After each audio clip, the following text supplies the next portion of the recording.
చెప్పేవా చెవిలోన ఒక మాట, పువ్వులతో తుమ్మెద చెప్పే మాట.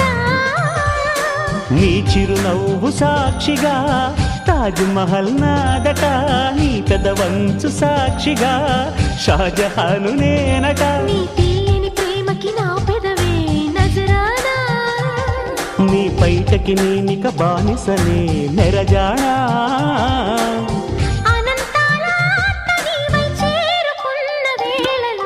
కోకలు కట్టిన కోయిలా కమ్మని కౌగిలియవే.